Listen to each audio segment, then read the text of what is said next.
नरेंद्र, तुला दिवाळीच्या सर्वप्रथम शुभेच्छा. दिवाळीच्या शुभेच्छा. आणि आपण या कार्यक्रमामध्ये याच्यापूर्वी आपल्या जुन्या आठवणींना उजाळा द्यायचा असं आपण 1-2 एपिसोड्स मध्ये पूर्वी केलं होतं. तर मला असं वाटतं की आज दिवाळीच्या निमित्ताने, सध्या दिवाळी चालू आहे, तर दिवाळीच्या निमित्ताने दिवाळीच्या काही जुन्या आठवणी अशा जर असतील तर त्यांना उजाळा द्यायचं आज एक म्हणजे आपल्याकडे एक निमित्त आहे, एक चांगली संधी आहे. आणि मला असं वाटतं, परवा तू उल्लेख पण केला होतास की तुझ्याकडे दिवाळीच्या आठवणींचा पुष्कळ मोठा ठेवा आणि खजिना आहे. होय. तर आज मला असं वाटतं की आज आपण त्या दिवाळीच्या सगळ्या आठवणी ताज्या करूयात. म्हणजे आपण 60 आणि 70च्या दशकामध्ये पुन्हा एकदा जाऊयात. आपण याच्यापूर्वी सायकलिंगच्या आठवणी काढायला गेलो होतो, त्यावेळेच्या पुण्याच्या आठवणी काढायला गेलो होतो.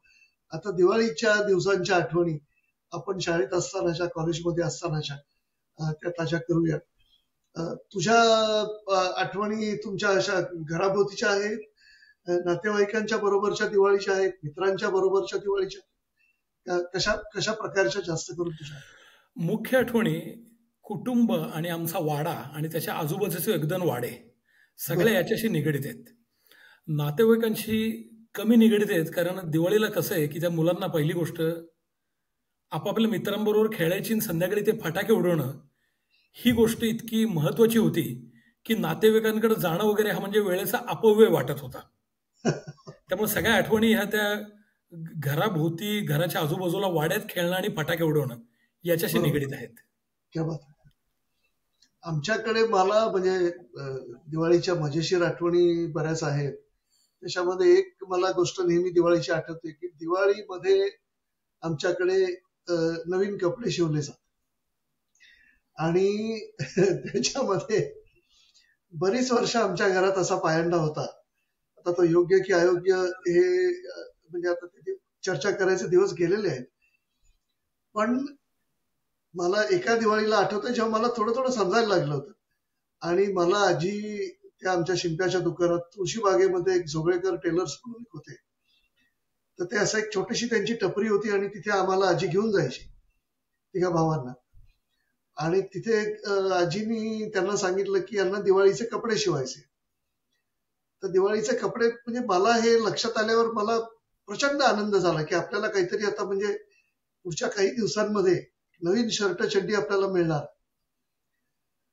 आणि जेव्हा आजीनी ते कापड त्या ह्याच्यातून पिशवीतून बाहेर काढलं तेव्हा पांढरं सदऱ्याचं कापड आणि खाकी चड्डीचं कापड होतं. तर म्हणजे मला हे लक्षात आलं नाही की दिवाळीच्या नवीन कपड्यांचा आणि शाळेच्या गणवेशाचा काय संबंध आहे. तर तेव्हा मला आजी म्हणाली की अरे आता म्हणजे दिवाळीलाही होतील आणि पुढच्या वर्षीलाही होतील. तर हीच प्रथा बरेच दिवस चालू होती. आणि कधीतरी मला असं वाटतं आम्ही तिघा भावांनी एकदा बंड केलं की असं चालणार नाही. इतर घरांमध्ये दिवाळीला नवीन कपडे शिवण्याची प्रथा आहे आणि आपल्याकडे पांढरा शर्ट आणि खाकी चड्ड्या याच्याशिवाय जर दिवाळीची गिफ्ट देणार असाल तर द्या, नाहीतर आम्हाला नवीन कपडे नकोत. म्हणजे ज्याला क्रांती अशा पद्धतीचे एक रेझिस्टन्स आम्ही त्यावेळी नॉन व्हायोलंट मुवमेंट आमची ती घरातली होती. तर तेव्हा मला आठवतंय की आजी आम्हाला घेऊन तिघांना एक कुठलं तरी घरामध्ये असं एक कापड घेऊन आजी आम्हाला त्या शिंप्याकडे घेऊन गेली आणि साधारण असं त्या क्रेपच्या कापडासारखं असं टेरिलिनचं असेल काहीतरी असं झिरझिरीत कापड होतं आणि त्याचे आम्हाला तिघांना शर्ट शिवणार होती आजी. ते असे वेफर आपल्याकडे पूर्वी मिळायचे असं त्या कलरचा शर्ट. आणि तुला सांगतो आम्ही एक आठवड्यानी जेव्हा ते शर्ट घ्यायला गेलो तेव्हा जोगळेकर शिंप्यांनी 3 शर्टांच्या ऐवजी त्या झिरझिरीत कापडाच्या 3 चड्ड्या शिवल्या होत्या. त्यानंतर आम्ही पुन्हा कधी तुळशीबागेमध्ये कपडे शिवायला गेलो नाही. यात एक या नवीन लोकांना माहिती नसेल पण असा रस्त्यात चांगला शर्ट दिसला की तो घ्यायचा अशी पद्धत त्यावेळी नव्हती. तेव्हा नव्हती. सणासुदीला वर्षातून कधीतरी तो शर्ट नाही मिळायचा अशी परिस्थिती. करेक्ट. आणि आताच्या युगामध्ये जर जोगळेकर असते तर आज व्हिक्टोरिया सिक्रेटच्या ऐवजी जोगळेकरांचं नाव कदाचित असतं. म्हणजे त्यांनी तेव्हाच ते हे केलं होतं. राईट. झिरझिरीत कपड्याची फॅशन त्याच वेळी त्यांनी आणू पाहिली, पण ती तुमच्यावर आणणं हे फॅशनच्या आणि तुमच्या दोघांच्या दृष्टीने बरोबर नाही असं मला वाटतंय. आणि त्यांना आमच्या घरातलं आमचं गिराईक त्यांना त्यानंतर कायमचं म्हणजे एक गिराईकाला ते पारखे झाले, मला माहिती आहे. दुसरी गंमत म्हणजे आता तू सांगतानाच माझ्या लक्षात आलं, नॉन व्हायोलंट मुवमेंट म्हणजे गांधीजींनी अहिंसेची चळवळ केली, ते सुद्धा अत्यंत कमी कपडे घालायचे, पण तुम्हाला कपड्यांसाठी चळवळ करावी लागली ही एक गंमतच आहे. म्हणजे आहे प्रश्नच नाही, नुसती कपड्यांसाठीच नाही. अर्थात आमच्या म्हणजे हळूहळू या आपल्या पॉडकास्ट मधून आमच्या घराबद्दलच्या बऱ्याच गमतीशीर गोष्टी लोकांसमोर येणार आहेत. कपड्यांसाठीच नाही, फटाक्यांसाठी सुद्धा आम्हाला अत्यंत चळवळ करायला लागली. आणि फटाक्यांचं म्हणजे फटाक्यांची गोष्ट सांगतो आणि नंतर मग चेंडू तुझ्या कोर्टात टाकतो. फटाक्यांकडे अधिक कपड्यांविषयी मी एक सांगतो, कारण तू आता कपड्यांविषयी सांगितलं. तर आमच्याकडे साधारण परिस्थिती तीच होती. त्यावेळी पुण्याच्या फर्ग्युसन रोडवर श्याम सुंदर कट पीसेस नावाचं एक दुकान, आता ते नाहीये, आणि आमची सर्व खरेदी तिथं व्हायची. श्याम सुंदर कट पीसेस. त्याचं कारण एकच होतं की त्यांच्याकडे आमचं उधार खातं होतं. बर. या एकाच कारणासाठी त्यांच्याकडून कापड खरेदी व्हायची. आणि दरवर्षी असायचं की मला ते घरातले लोक घेऊन जायचे. बर. आणि त्यावेळी म्हणजे परत हे आता नवीन लोकांना सांगणं आवश्यक आहे की स्वतः कापडाला हात लावून पाहणं वगैरे हा प्रकार नव्हता. आपण त्यांना सांगायचं की आम्हाला शर्ट हवा आहे, मग ते ठरवायचे की या 2-3 कापडांपैकी तुला पाहिजे ते घे. चॉईस तेवढेच होते. आणि माझी नजर नेहमी अशी वरती करणं, ते दुकान असं उंच होतं, अरुंद पण उंच दुकान होतं. तर वरच्या कप्प्यांमध्ये असे रंगीबेरंगी मोरपंखी नक्षीदार गोल असे कापड ठेवलेले मला दिसायचे. बरोबर. तर एक दोनदा मी म्हणले की ती कापडं कशी आहेत, तर त्या श्यामसुंदरने सांगितलं की ती महाग आणि श्रीमंत लोकांसाठी आहेत. आणि ह्या चर्चेत कोणालाही वाईट वाटलं नाही. आणि त्यानंतर बरेच वर्ष वरती कापडं ठेवली असली की ती महाग आणि श्रीमंत असतात, म्हणजे उंची कपड्यांचा अर्थ खरोखरच उंची असं मला बरेच दिवस वाटत होतं. आता तू फटाक्यांविषयी बोल. आमच्याकडे फटाक्याला आम्ही खूप हट्ट केला. काय व्हायचं की आमच्या घरात, आम्ही SP कॉलेजच्या जवळ आमचं घर होतं, तर आमच्या घराच्या मागेच एक स्काउट ग्राउंड नावाचं ग्राउंड होतं, जिथे फटाक्यांची दुकानं सगळी लागायची. फटाक्यांचे स्टॉल्स दिवाळीच्या आधी महिनाभर स्काउट ग्राउंडला लागायचे, सारसबागेच्या ग्राउंडवर. बरोबर. आता घराच्या इतक्या जवळ फटाक्यांची इतकी जर दुकानं असतील आणि दिवाळी जवळ येत चालली आहे हे आम्हाला दिसतंय, पण घरामध्ये फटाक्यांच्या दृष्टीने कोणतीही हालचाल नाही हेही आम्हाला जाणवत होतं. आणि आम्ही एवढे निश्चित हुशार होतो की घरी जर फटाक्यांचा उल्लेखच झाला नाही तर यंदा फटाके घरात असणारच नाहीत. आणि त्याची जबाबदारी आमच्यावरच टाकली जाईल की तुम्ही मागितलेच नाही, त्यामुळे म्हणजे आणायचा काही प्रश्नच नव्हता. वडीलही नाव काढत नसत, आजीही नाव काढत नसे. तर शेवटी प्रचंड हट्ट असा लागोपाठ 4-5-6 दिवस केल्यानंतर एकदा वडिलांनी माझ्या आणि भावाच्या हातात 5 रुपये दिले. तर त्याच्या हातात 5 रुपये दिल्यानंतर मी हात पुढे केला आणि मी म्हटलं की माझ्या फटाक्यांचं मला माझे 5 रुपये. तर ते म्हणाले, वेडबीड लागलं का काय तुला? दिले, त्याला दिले, त्याच्यामध्ये जेवढे बसतील तेवढे फटाके घेऊन यायचे. 5 रुपयामध्ये जास्तीत जास्त म्हणजे टिकल्या किंवा ते सापाची गोळी असायची तशा गोळ्या. कारण लक्ष्मी किंवा सुतळी काही असं जर आणायला गेलं तर ते सुतळी बॉम्ब वगैरे शक्यच नव्हतं. त्यातल्या त्या फटाक्याच्या लढी छोट्या छोट्या असायच्या आणि त्या अशा थोड्याफार यांनी त्या पुसक्या निघायच्या सगळ्या. तर त्याच्या पुढे जायचंच नाही, असं वर्षानुवर्ष हे सगळं. एकदा कधीतरी मग आम्ही आजीला अगदी म्हणजे बंद केलं आणि आजीला आम्ही म्हटलं की शेजार पाजार म्हणजे लाज वाटते आम्हाला, कारण इतर मित्रांच्या पुढे असं नुसते 1-2 टिकल्या घेऊन असं ते त्या हातोडीने अशा म्हणजे बरोबर नाहीये. तर तेव्हा आजीने आम्हाला असं समोर बसवून, मला हे शब्द आजीचे आठवत आहेत.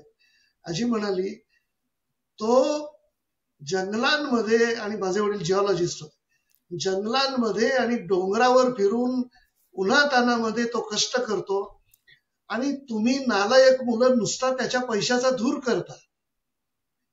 त्यानंतर मी आयुष्यामध्ये फटाके उडवले नाहीत, मागितले नाहीत आणि मला ह्याची जाणीव झाली की फटाके उडवणं हा बापाच्या पैशाचा धूर आहे.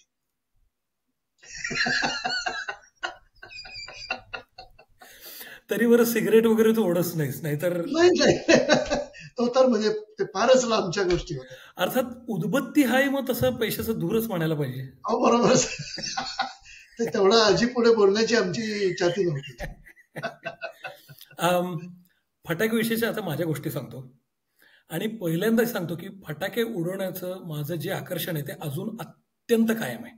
बरं 2 वर्षापूर्वी आजारपणात नेमकं मला भारतात जेव्हा जावं लागलं त्यावेळी लक्ष्मीपूजनाच्या दिवशीच हॉस्पिटलमधून मला सोडलं.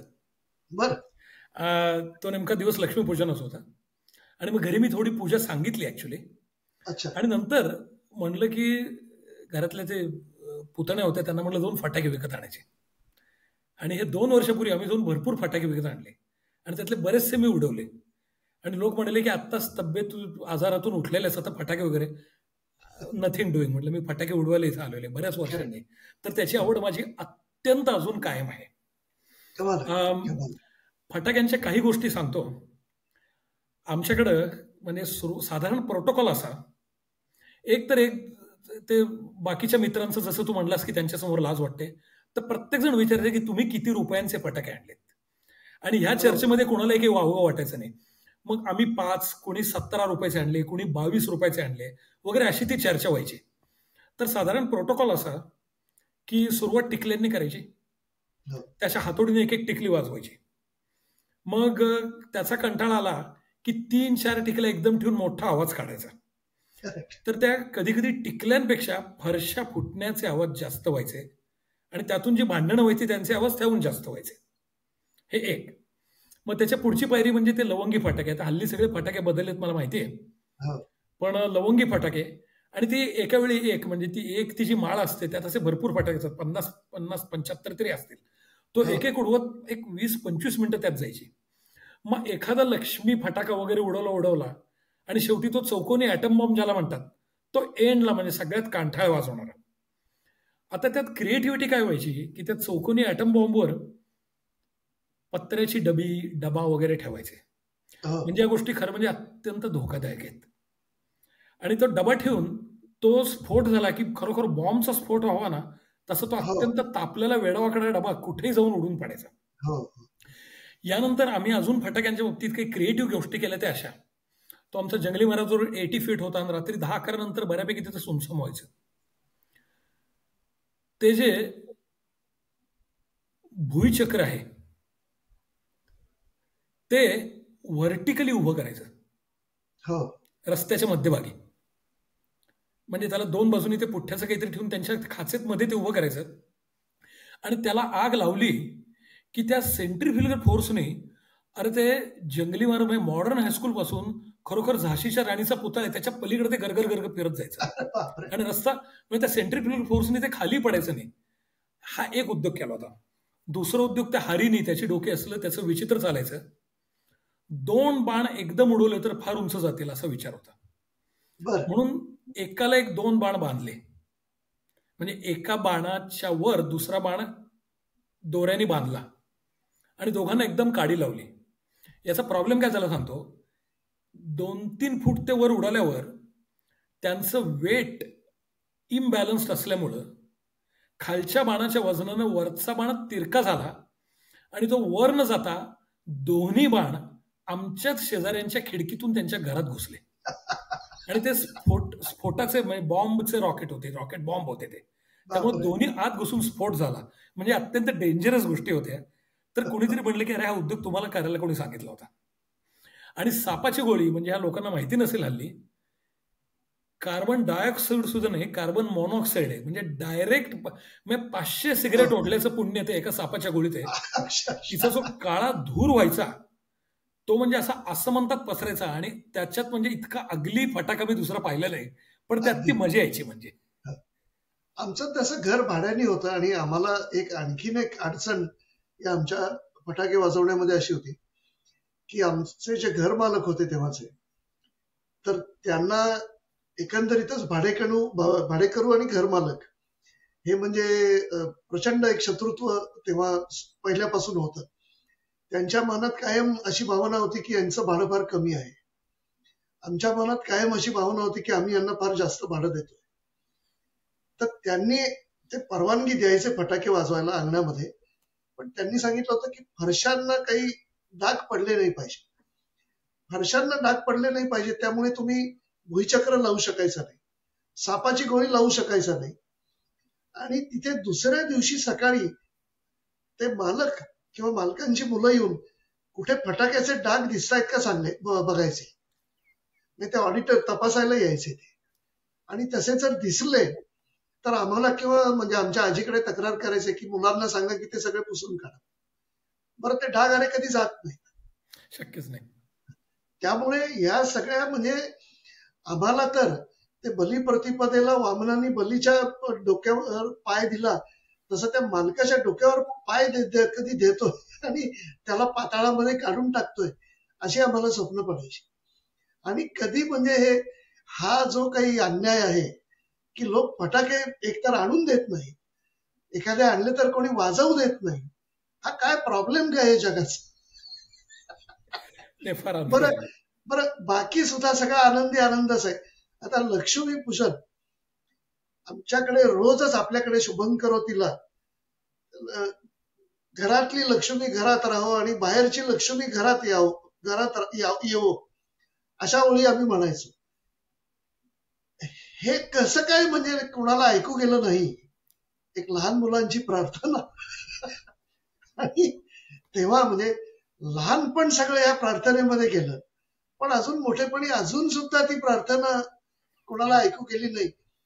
पण मला म्हणजे आश्चर्य असं वाटतं की त्या अंबानी अडाणींच्या घरामध्ये याच प्रार्थना म्हटल्या जात असतील आणि त्यांच्या घरात बरोबर बाहेरची लक्ष्मी इकडनं तिकडे बरोबर ती जात असते. आमच्याकडे बाहेरची तर येत, पण आहे तीच घराच्या बाहेर जात असते. म्हणजे त्यामुळे त्या दिवाळीच्या बाकीच्या सुद्धा सगळ्या गोष्टींमध्ये हळूहळू तो रस तेवढा राहिला नाही. म्हणजे या फटाक्याची एक आठवण सांगतो की सगळे फटाके संपत आले, ते भाऊबीज वगैरे शेवटचा दिवस असायचा की शेवटचा कार्यक्रम म्हणजे कागदाचे कपटे गोळा करून त्यांना नुसती आग लावायची. म्हणजे सगळ्यात शेवटचं ते सगळं संपलं की, आणि त्यात ऑकेजनली एखादा न उडवलेला फटाका असायचा जो सुरू उडायचा किंवा स्फोट व्हायचा, अशी सगळी ती मजा यायची.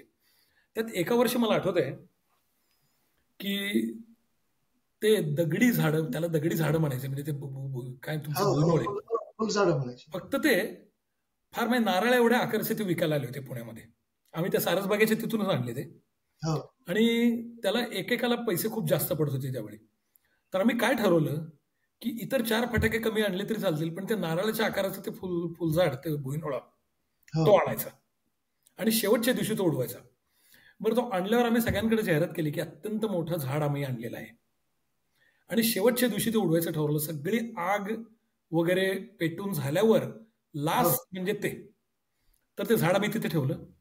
बरं, कधी कधी ती त्यात दारू शोभेची नीट भरली नसेल ना, तर त्यांचा स्फोट होऊ शकतो. त्यामुळं त्यात कोणी त्याला वात लावायला, ते वात नव्हे, ते असं दारू भरलेली होती, त्याला त्या कागदाला भोग पाडून आत ते पेटवायचं, असं ते होतं ते पुढच्या कव्हरिंगला. तर तेवढं केलं ना, ते पेटे ना. बरं, 20 ते 25 लोक हे बघायला जमा झाले होते. माझा मोठा भाऊ ते उडवायचं काम करत होता, त्याच्याने ते पेटे ना. बरं, ते लवकर पेटवायला लोक घाबरत होते स्फोट होऊ नये म्हणून. मग कोणी काडी सरकवली, कोणी अजून काहीतरी केलं. शेवटी हा प्रकार 10 मिनिटं चालू राहिला. शेवटी माझा भाऊ चिडला आणि त्यांनी एक ती फुलबाजी पेटवली, आणि ती पेटवलेली फुलबाजी उलटी करून त्याच्यात घातली. त्याबरोबर एक थोड्या ठिणग्या उडाल्या आणि सगळे बाहेर लांब पळाले. त्यानंतर पुढे ती फुलबाजी उजली, पण काहीच झालं नाही. असं जेव्हा 2दा झालं, तेव्हा चिडून बंडू, हा जो आमच्या वाड्यातला मोठा माणूस होता, तो ज्याला तबला आवडत नव्हता, तोच तो माणूस, त्यांनी त्या भुईनोळ्यावर दगड मारला.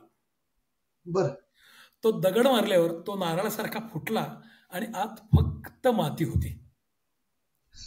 म्हणजे ते पैसे वाया गेले. आत माती म्हणजे तो खोटा फटाका होता.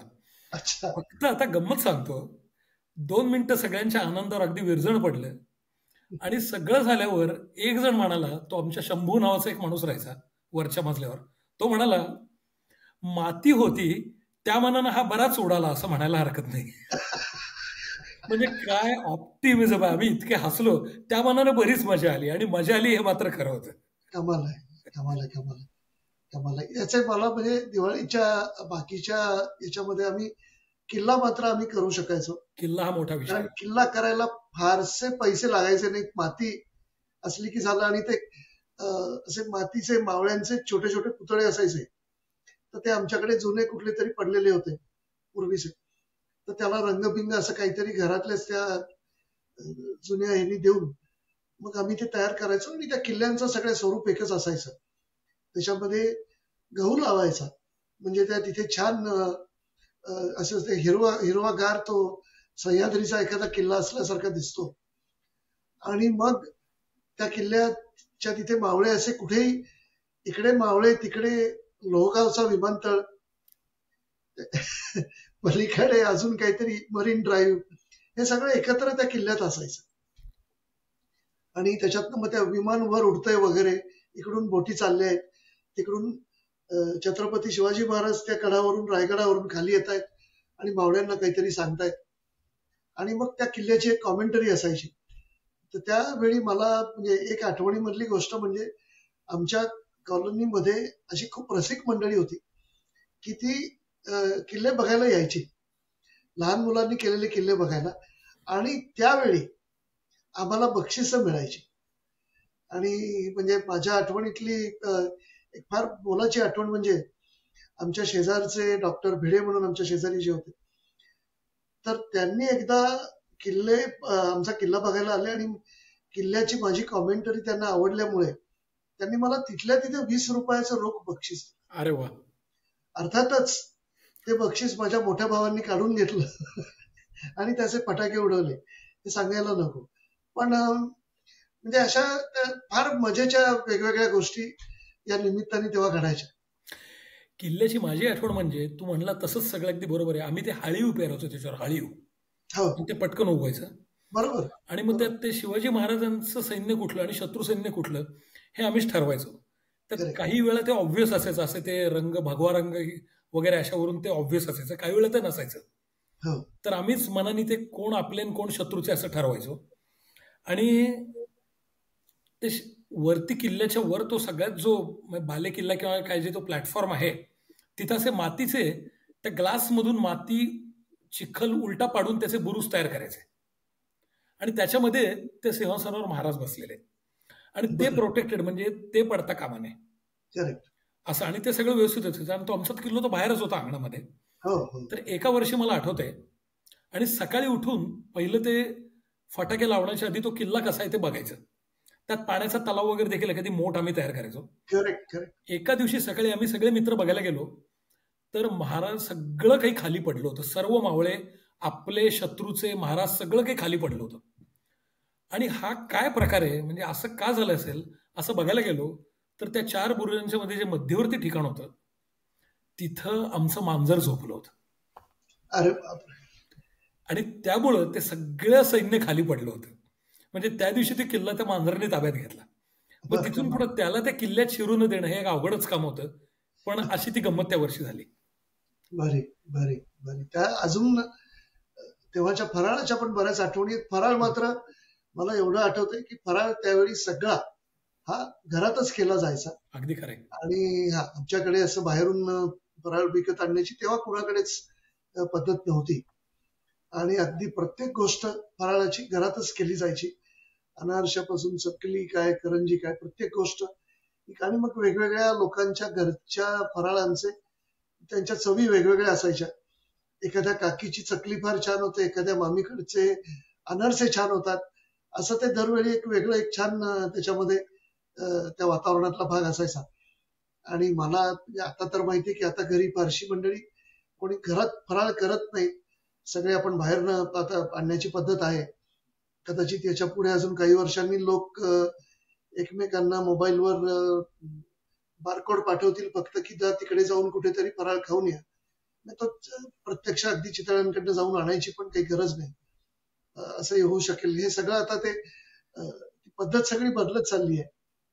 आणि म्हणजे ज्या तेव्हाच एक जे काही त्याच्यामध्ये मला वाटतं पुन्हा एकदा आपल्या वारंवार तो शब्द पूर्वीच्या ह्याच्यातला तो इनोसन्सचा जो भाग होता तर तो आता असा जाणवत नाही सध्या तरी. इनोसन्स आणि कुटुंब संस्था आणि एक शेजार धर्म बळकट होण्याची यात एवढी जी प्रक्रिया होती की ते मला याची कल्पना आहे की आपल्याकडे बायका नेहमी खूप कष्ट करतात, हे सगळं मला मान्य आहे. पण तरी देखील तो फराळ घरी तयार होण्यात, साधा लाडू चिवडा ते खोबरं भाजून वगैरे तयार होण्यामध्ये, त्या प्रोसेसमध्ये कुटुंब सगळं त्यात जे समाविष्ट व्हायचं आणि ह्यामुळं एक कलेक्टिव्ह आनंद जो घेतला जायचा त्या प्रक्रियेचा, तर विकत आणण्यात ती प्रक्रिया आता राहिलेली नाहीये.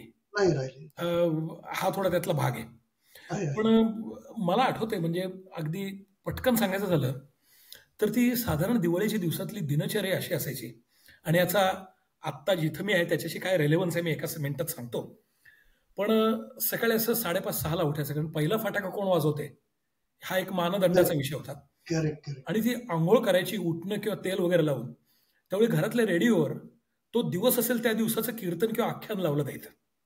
म्हणजे नरक चतुर्दशीला नरकासूर वधाचं आख्यान, लक्ष्मीपूजनाला विष्णू लक्ष्मी यांचं आख्यान, बलिप्रतिथीला असं ते रेडिओवर लागायचं.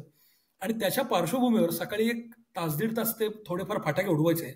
मग घरी परत येऊन जमिनीवर बसून असं वर्तमानपत्र मांडून साधा लाडू चिवडा चकल्या ज्या 4 गोष्टी आहेत त्या एकत्र सगळ्यांबरोबर प्लेट काटे चमच्यान बशीने नाही तर हाताने त्या कागदावरून खायच्या.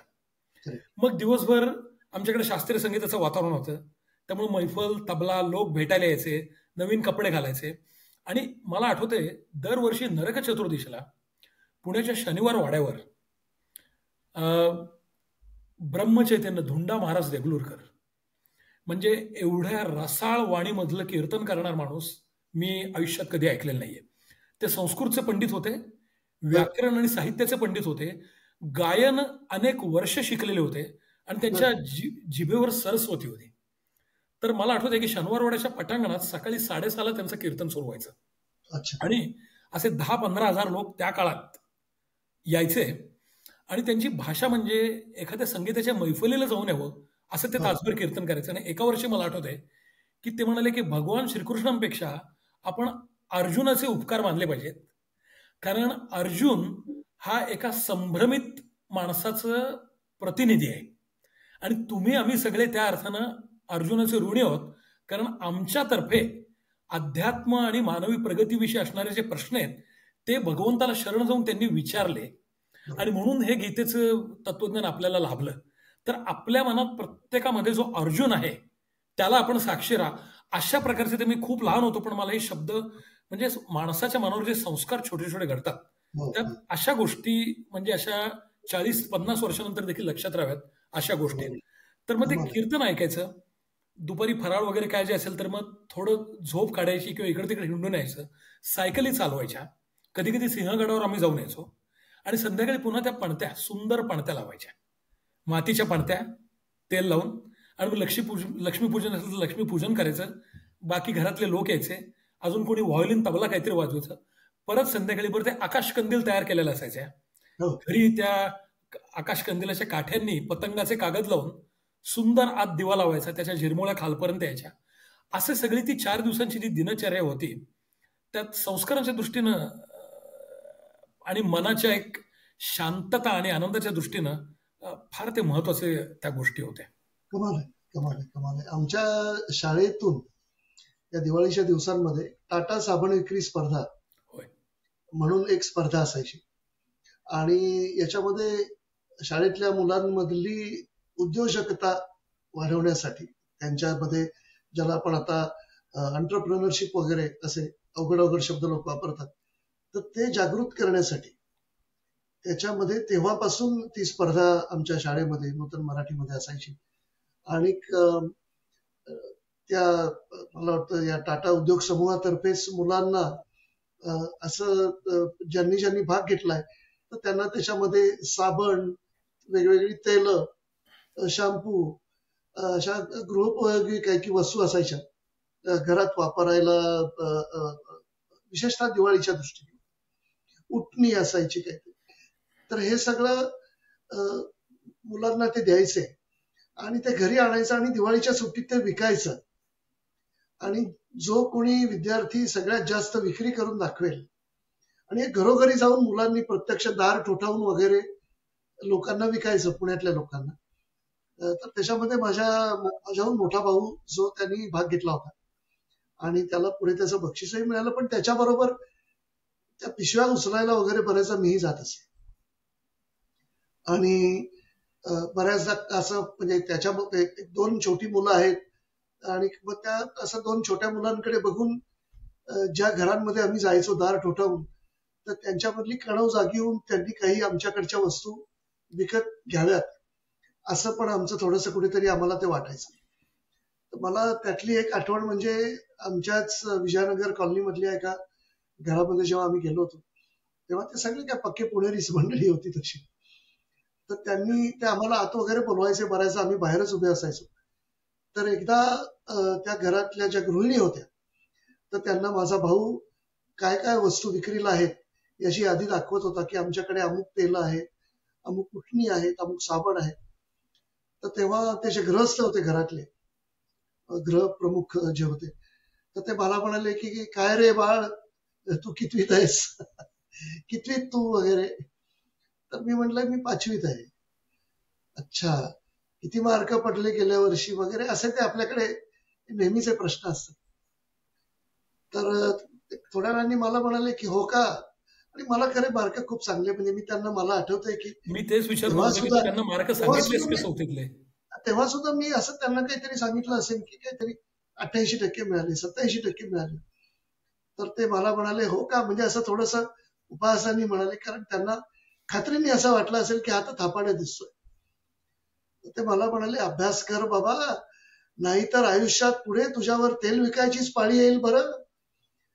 आता त्यांना हे कोण सांगणार की आज 50 वर्षांनंतर तेल विकणारीच मंडळी भारतातली सगळ्यात जास्त श्रीमंत मंडळी होऊन बसली. क्या बात आहे. पण म्हणजे तेव्हा त्यांनी आम्हाला तेल विक्रीपासून परावृत्त केल्यामुळे आम्ही कधी आयुष्यात तेल विकायचं नाही, असं म्हणजे आपल्याकडचे सगळे संस्कार जे होते की तेल विकायचं नाही, अमुक करायचं नाही, पैसा फार वाईट, बाहेरची लक्ष्मीने म्हणजे लक्ष्मीपेक्षा सरस्वती आपल्या घरात नांदली पाहिजे. सरस्वती पुष्कळ नांदली पण लक्ष्मीचं थोडस दुर्लक्ष झालं असं. तर त्या दुर्लक्षावर उपाययोजना म्हणजे आता हे सांगणं आवश्यक आहे. परवा दिवशीच लक्ष्मीपूजन आहे आणि इथे जिथं मी आहे तर दरवर्षी तिथं आपल्या म्युझिक रूम मध्ये मी आमच्या आश्रमाच्या मी लक्ष्मीपूजन करतो. 7-8 लोक येतात. पण यावेळी या लोकांनी विनंती केली की सगळ्या कम्युनिटीसाठी लक्ष्मीपूजन करा.